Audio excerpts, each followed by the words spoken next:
印度叫嚣要与中国开战，印度真的有这样的胆量吗？纵观中印的历史，中印如何在当今的国际形势下发展？中印关系的未来走向应该是什么样的？据报道，印度媒体在采访印度空军元帅维韦克拉姆乔达里的时候，表示称印军已经做好准备和中巴同时开战，还妄想用迅雷不及掩耳之势主动攻击中国，真是有雄心，但是能有熊胆吗？不过，此人并不是第一个提出主张与中巴开战的人。印度的第一任国防参谋长比平拉瓦特就曾多次提出与中巴开战的可能，而且还主张主动出击中国。真的是吃了雄心豹子胆，单方面对巴基斯坦的话可能还打得过，但是想在中国的头上动土，光是单方面单挑就不行，更何况两个国家一起进攻，扛得住吗？印度在世界上一直扮演着普通又自信的角色，总是自以为是地挑衅中国。中国早就不是当年的中国了。自改革开放以来，中国的经济快速发展，跻身世界最大的发展中国家 ，GDP 在全球排第2。印度6亿人在解决住房问题，还有2亿人住在贫民窟里。印度的火车想必大家应该都知道，到现在都还是人挤上去，甚至还出售挂票。中国的高铁已经成为新的亮点，建设了全世界最大的铁路网，高铁总里程修了将近4000万里程。再看看印度的铁路发展，还是停留在英国上个世纪给他们修的铁路上。还有中国差点接了帮印度修高铁的项目，那个项目现在被日本抢去，日本现在后悔莫及，铁路修几年就不修了，2021年的时候就停工了。铁路之所以没有修下去，最主要的一个原因就是印度跟日本心比天高的以为印度的老百姓会为他买账，他们根本就没有考虑到实际因素。印度人连温饱问题都无法解决，谁可以付得起这个车费呢？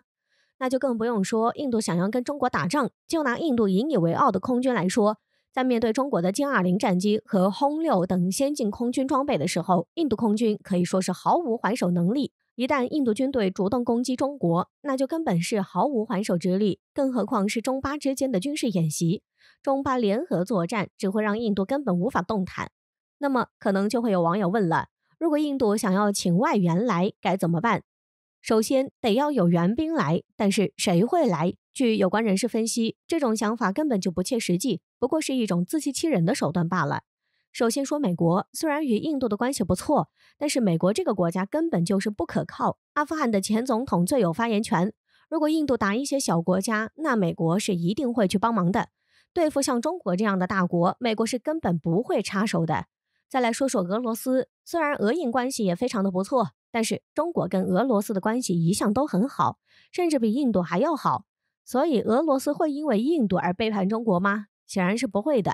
而且中印边境的冲突，俄罗斯一直扮演着和事佬的角色，希望双方以和为贵，坐下来慢慢谈。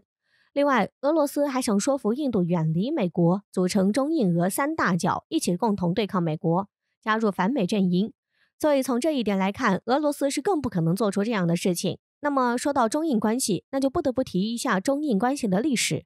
在新中国刚成立的时候，当时中国参加了万国会议，当时是提出了中国对外的指导方针，但是由于边界问题，1962年边境战争之后的关系就非常的冷淡。但是1947年印度独立之后，1949年中华人民共和国在北京建立，中国和印度经历了一段蜜月期。但是自那之后，中印的矛盾就突然加剧，经常就是在边界问题上有非常多的问题所在。印度在冷战的后期一直坚定地同苏联站在一起，与中苏关系非常的密切，并在冷战后期与苏联合作。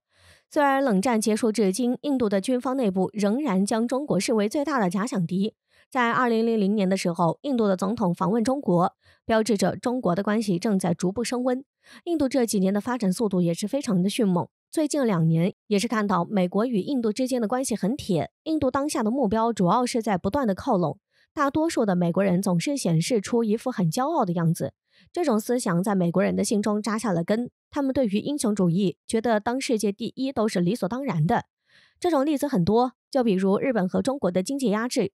也就说明这个国家的发展构成不了威胁。从军事角度讲，中国拥有一些美国无法抵御的军事能力，中国的常规军事力量总量与俄罗斯基本持平。大家都知道俄罗斯是军事强国，所以由此可见，中国的军事力量是非常强大的。而印度虽然被媒体列为世界第4军事强国，但是在军事发展中，印度走的是购买武器的路线，军事核心的技术非常少，这其实会对印度本国的军工产业造成非常大的冲击。这也就是为什么这么多年来印度的军工一直发展不起来的问题所在。这对于任何国家来说都是一个致命的硬伤。在当今这个社会上，只有军事强大了，国家才能强大，才会让别人忌惮。所以美国没把印度看在眼里，才会把印度当作朋友，用来牵制中国的发展。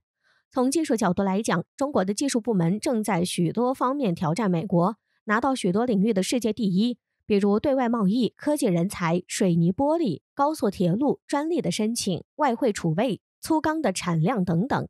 在包括 5G 和人工智能在内的几个领域，中国有的方面和美国不相上下，甚至在有的方面还领先美国。中国正在持续的全面发展，反观印度技术还远落后于美国。